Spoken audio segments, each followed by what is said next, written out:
doesn't run it.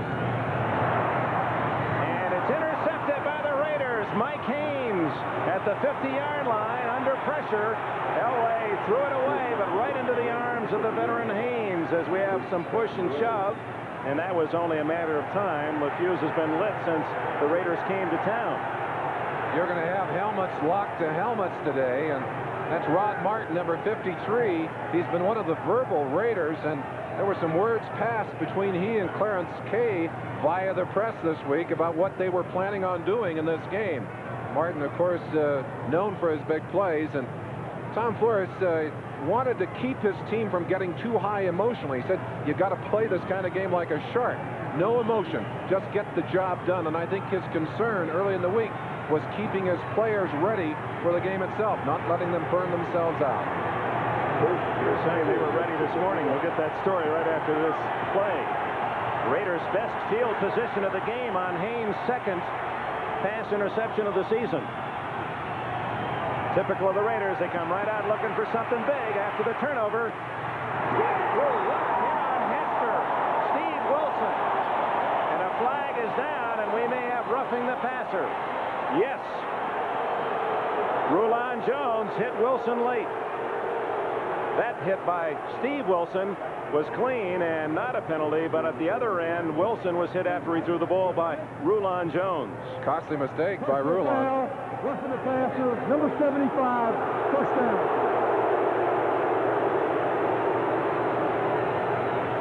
Boy, I'd hate to be a wide receiver out there hanging up with my feet that far off the ground and knowing that I was going to do a spiral before I came to the ground. It's great training to become a professional wrestler, those body slams they take. Boy, I'll tell you. And that's his good field position. For the first time today, the Broncos are down inside of Denver territory. The Raiders indeed with a first down just inside the Denver 35. Marcus. He's a marked man, but look at the way he peels back, and he has blockers.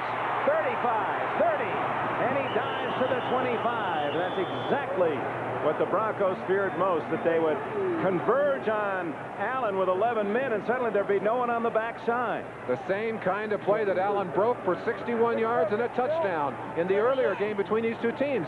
They've got him. He's dead to rights. But the great backs turn that kind of play into a big play, a nothing play into a big play. You've got to have great speed to be able to make that play, and Marcus Allen can do it. 42% of the offense, the leading rusher in the NFL. The Raiders have never had a rushing champion in their years in Oakland and Los Angeles. Allen, with 3 games to go, has a good shot at it. Fighting Riggs and Payton for the honor. Frank Hawkins picks up the first down on 2nd and a yard. And the Raiders drive now close to that 20-yard line with 11 minutes, 15 seconds left in the half. When the Raiders' running game is working, they force Denver to play a different style of defense. The Denver defensive backs and linebackers must be much more conscious of that run and therefore are more vulnerable to the pass. They would love to be able to shut down the run and then just play the passing game.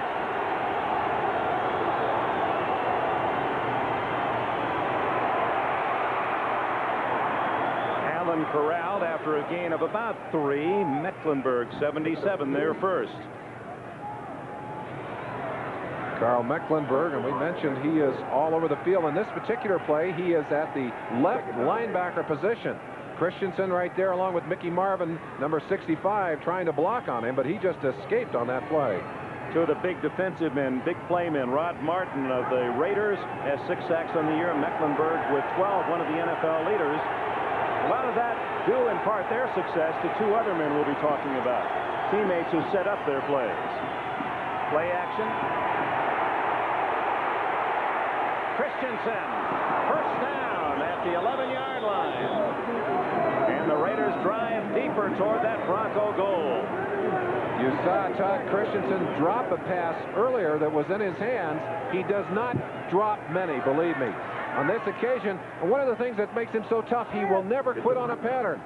When Wilson gets in trouble, he'll go to Todd Christensen very often. That's his 70th of the season. Had a big game against the Falcons. Boy, has he been tough in the last 45 games as a Raider. He's caught 242 balls. I mean, he's always there.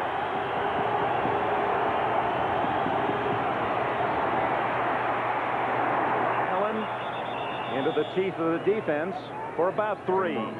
Steve Wilson made the tackle, a son of T.D. Tommy Wilson, a Los Angeles Ram of a couple of decades ago, and he says, my dad watches my every game. He says, you know, he can coach every position. I said, he can coach every position? He said, yeah, he's my dad. That explains it all. Dad was quite a football player, too. Wilson in there for the injured Mike Harden, who has a pinched nerve in that shoulder. The Denver Brain Trust. And Wilson calls time. He either was running out of time or didn't like the play called for the defensive set. So with 8:41 left, it's still Denver by 7.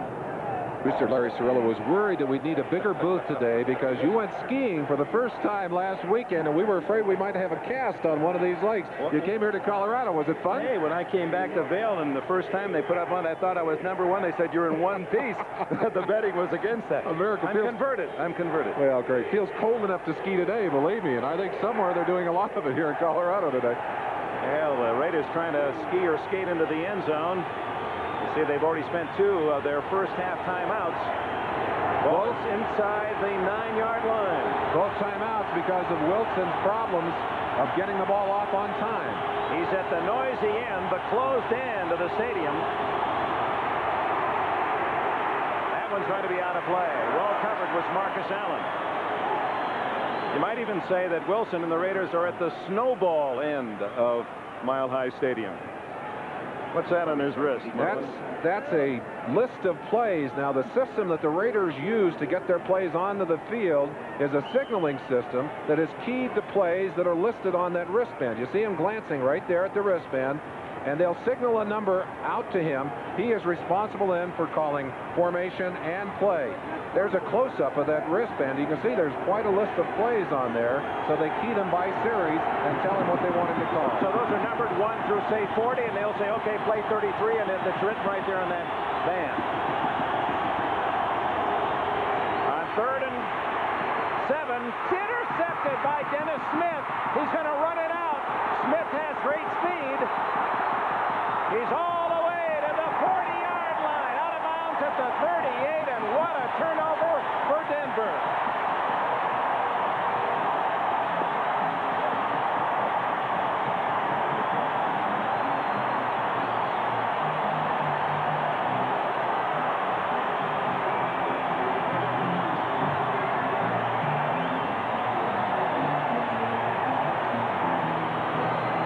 Wilson throwing into a tough Denver defense, just gets that ball over the top of Marcus Allen's head, and a great job of flagging that ball down. Good ball reaction by Wilson. Dennis Smith with his first interception of the season. This is Steve Sewell to the 42. It was a 40-yard return by Smith. At first I thought he was making a mistake just not taking the touchback, but Smith wanted something bigger and indeed got twice as much yardage. Turnover is such a big part of any game, and in particular these Bronco games. You see right there they have the lead 2-1 so far in this game. Well, that's about how they lead on the season. Denver's a +8 in the turnovers. Raiders are a -8. Sewell on 2nd and 6. Ooh, hit hard at the 44-yard line. Some of the Broncos thought that last hit was a little late. They liked Sewell when they drafted him out of Oklahoma because he reminded the Bronco scouts of Marcus Allen. His size, his speed, his ability to catch the ball. Didn't have the same kind of credentials as Marcus, a Heisman winner. Well, I can imagine that there are about 28 teams in the NFL who would like a Marcus Allen, including the Raiders. They'd like another one to go with the one they've got. 3rd and 3.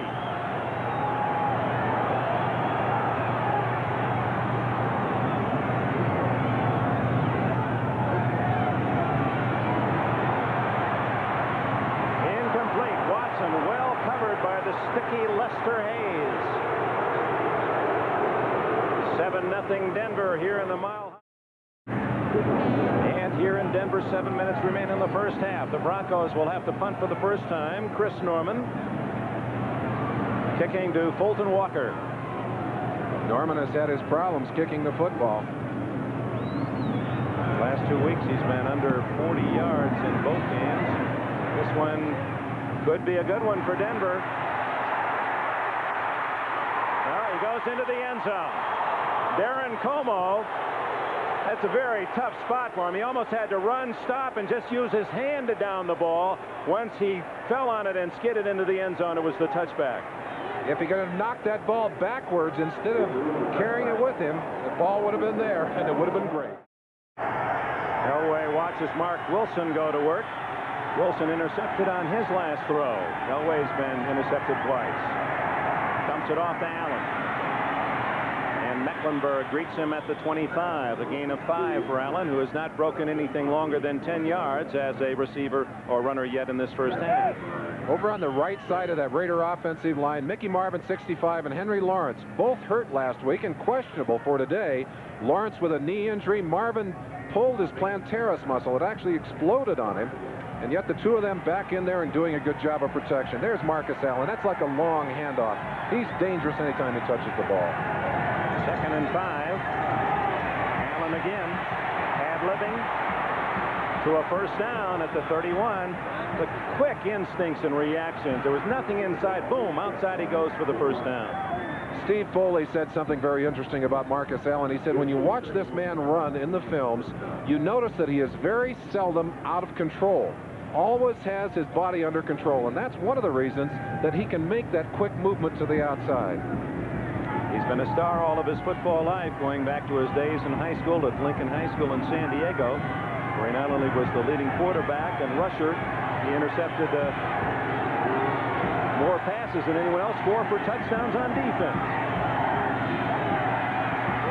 Wilson with an isolate. Hester is behind Wilson and can't come up with the ball. And it appeared he took a bump or two in the process. No flag. I don't think there's any question about the fact that he was bumped.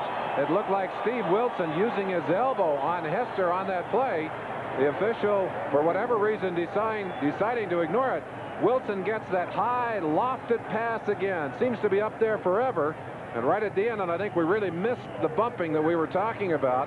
But Wilson did a great job of stripping the arms down, and that's what a good defensive back will do.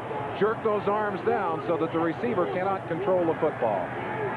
From Howard University in the nation's capital, a long shot, a free agent spotted by Dallas, and now making his home comfortably in that Denver secondary.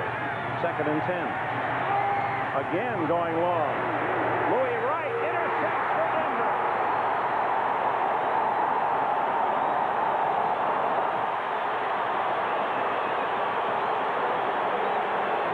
And Williams thought he was fouled. We've had 2 great over-the-shoulder interceptions. One earlier by Lester Hayes for the Raiders, and this one, of course, by Louis Wright. Man-for-man coverage on Dokey Williams. Again, Wright using more than the 5-yard area, but watch him as he becomes the receiver and Dokey Williams becomes the defensive back. Talk about it all the time. Don't leave the ball on the ground. The turnover, how important it is. The Raiders, despite the -8, is there any other team that can come back from that minus column and be such a solid winning club as the Raiders? Doesn't seem to bother them. The Broncos are a +8. And that stays that way because there have been 4 interceptions today, 2 on each side. From his 29. And action before the snap was Sean Jones drawn offside. Dave Studdard, the tackle for Denver. Talking about that turnover number, we'll let the official. Number 70, first down. That -8 that you showed us there rings a bell, because I think several years ago, when the Raiders won the Super Bowl, they went into the playoffs with a -8 in the turnover column. And as you said, there are very few teams able to overcome that kind of negative numbers. The Raiders very little concerned about statistics and averages. And I guess Al Davis said it best. He said, just win, baby. Just win. That's right. That's the only number that really counts. We haven't had a sack yet, interestingly, on either side in this first half. 1st and 15. Drill to Watson at the 39. That's going to be close to a first down as veteran Steve Watson, nearly 15 yards on the play. Watson took a real shot on that play. The reason that this play is successful, the way that John Elway can power the football. Look how fast that ball just zipped into your screen. Lester Hayes had good coverage on Watson. The ball thrown so quickly, he had no chance to cover the ground and close that cushion that they talk about between the defensive back and the receiver. Gain of 14 on the play, 2nd and 1.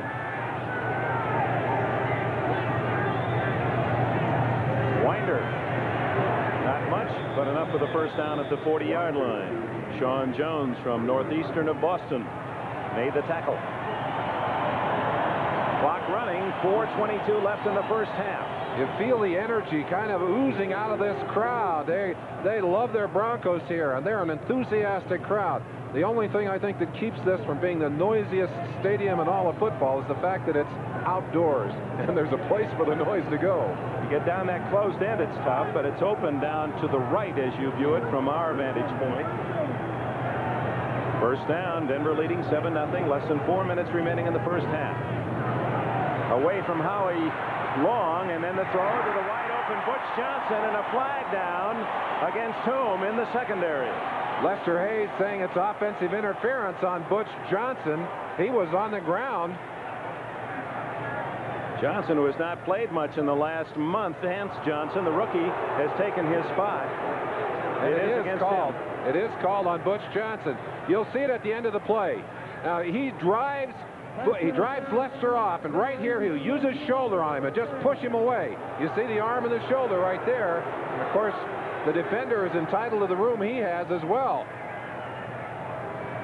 Lester Hayes, John Goose Gooden, using a couple of baseball names. Elway's slider comes in at about 105 miles an hour. Well, that was a good read on that last throw to Watson. Remember, he drilled a Goose Gooden goodie, and Hayes just not, although within a step of Watson, couldn't get there to close in and knock the pass away.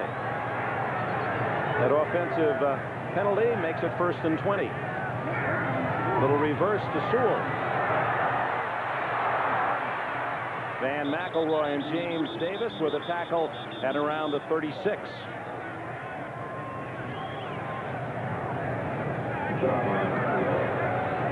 Clock running at 3:30 left in this first half.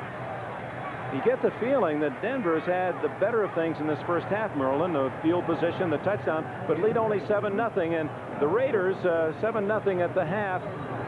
That won't make them feel too badly. Traditionally, they play the first half tough, stay close in the ball game, and they like to close it out big in the fourth quarter. And the Broncos haven't scored in the third quarter in something like 2 months. Away. To Clint Sampson. Oh, what a move by Sampson. He wasn't down. Yes, he was, they say. At the 46, and oh, the fans don't like that. They feel that Sampson got up before contact was made. The rule is that once the contact has initiated the body movement for that running back or a receiver in this case, if the knee or any other part of the body except the hand touches the ground, they're going to blow it dead. Well, you be the officials at home. Dan Reeves, of course, has a bias. Sampson not touched there. Haynes is on him. He's down, but not from Haynes' contact. He's already up before Haynes makes contact. Reeves has a good argument. That is not a good call by the official. So it'll be 3rd down, 13.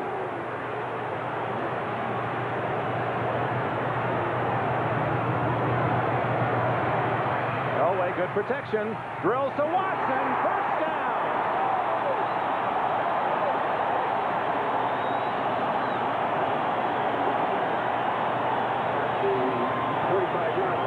From Temple University, Steve Watson. What a receiver he's been. They're trying to create confusion, 2 receivers together. But again, the secret of this pass is the arm strength of Elway.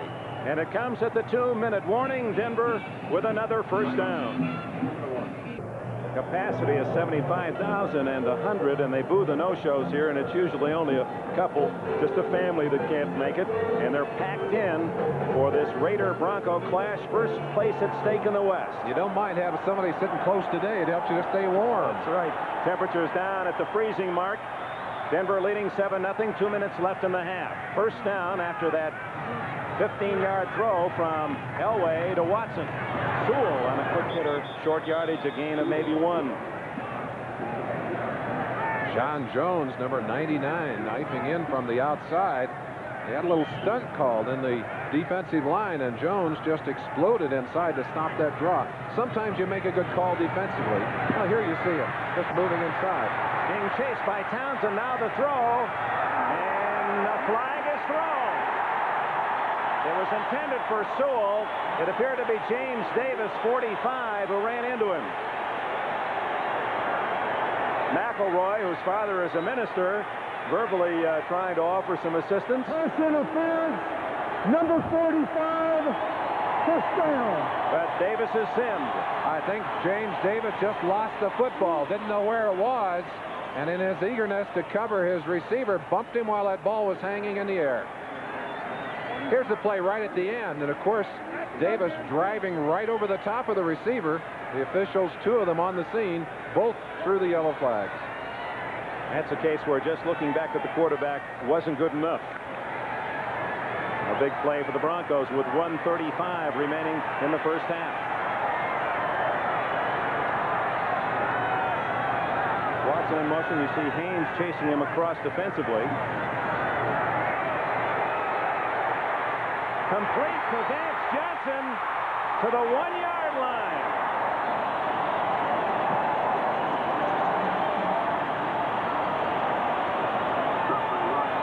Boy, the speed of this young man, the rookie from Arizona, has really built that offense for Denver. Watch from the right side of your screen. You'll see Watson coming into this position and Mike Haynes coming here. They're both going to work all the way across the field together.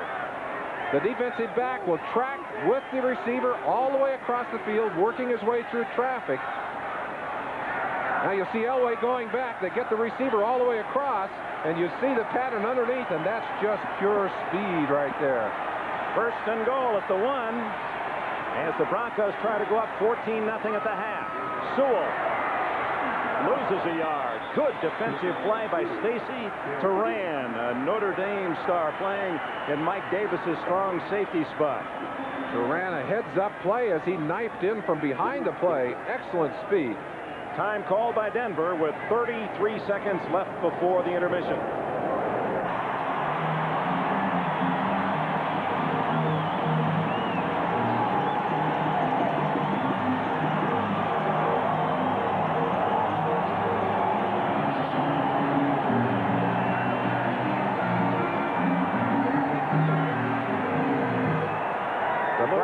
Used big number 87, James Wright, to come in and trap on that play, and we'll have some replays for you after Rich Carlos gets a chance for the extra point. Denver's barefooted specialist. Bad snap, but a good recovery by Kubiak, the backup quarterback, and it's 14-0. It all started with Louis Wright's interception back at the Denver 29. Chance to look close up on this play, and you'll see number 87, Louis Wright, coming in right there from the outside of your screen as a trap blocker. And he was able to make a little bit of room in there. Sammy Winder diving inside. Inside, they're having trouble controlling on the line. Howie is driving inside 75. Howie Long got a hand on him. Sean Jones, 99 from the other side. But inside, they were able to find enough room for Sammy Winder. Former star at Southern Mississippi. Hardly Southern here in the Rocky Mountain High at Denver. And a good inside look at the pile of bodies as Winder found a crack as they ran to what used to be Lyle Alzado's side. And a 14-0 lead, and the Raiders now, there's Alzado out for the year and hopefully not for the rest of a career. He's in the twilight anyway, past 35. But he's still trying to inspire his teammates along that Raider sideline. Rich Carlos is teeing up the ball. I was in the locker room the other day. He has a sign in his locker. On one side it said GOAT, on the other side Hero. The GOAT side was out this week. Well, so far today the Hero side can be out. He's kicked off very well. This one skids low, but by Derek Jensen, bobbled by Fulton Walker, and he stopped at the 15-yard line. So Carlos's 3 kickoffs have been outstanding. 2 through the end zone and 1 to the 15. Daniel Hunter covered Fulton Walker. Well, with only 2 weeks left after this Sunday, so much has happened today that has impact on the whole playoff picture, and Messrs. Costed, Rashad, and Axhelm are standing by to bring you up to date on the meanings of the scores that we already have had today. There'll be some disappointed fans and some with their hopes very much alive. 26 seconds left in the half. Fumble, and the Broncos have recovered.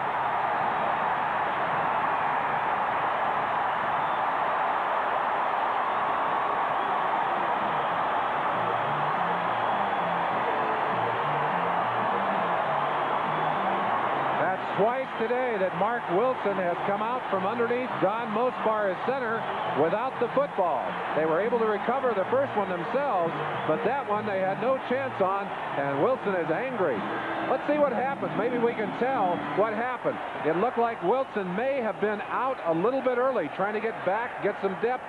It was a pass play, obviously, but I think what he did is either he came out early or Mosbar was a little late on the snap. Boy, Rulon Jones on that like a bird on a worm. Elway and the Broncos now a chance to really blow this first half wide open with a 14-0 lead. 22 seconds left. Elway toward the end zone. Knocked away, but a flag is down. Both Kay and Steve Watson in the end zone, and Stacy Turan applauding as if it might be a Bronco penalty.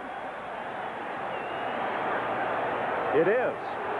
Second offensive interference penalty of the day, and that's very unusual to see that many.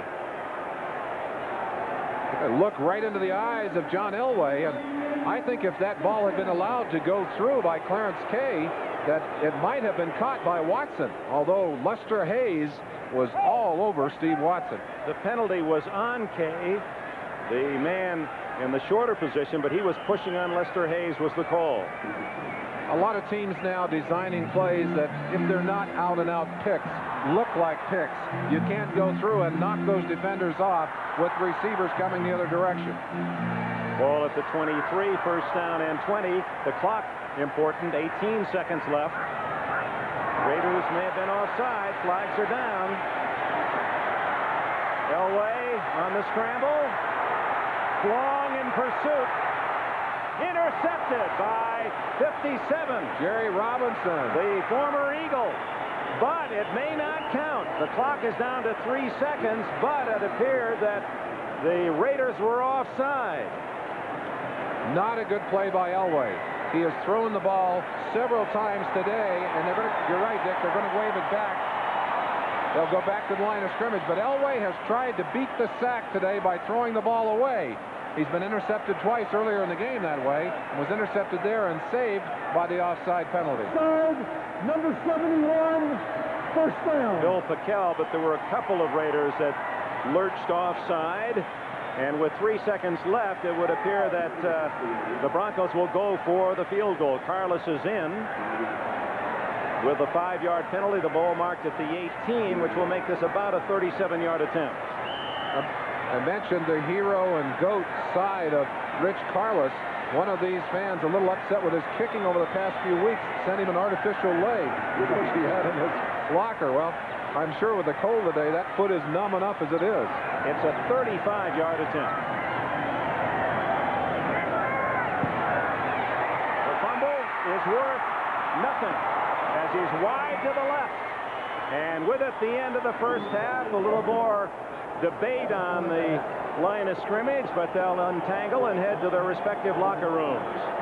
With the Los Angeles Raider defense, a tremendous play here and a tremendous series for them as they were able to deny the Broncos the touchdown or even the field goal. A little hugging going on. Well, that's Greg Townsend coming in. He didn't want to be called for the penalty.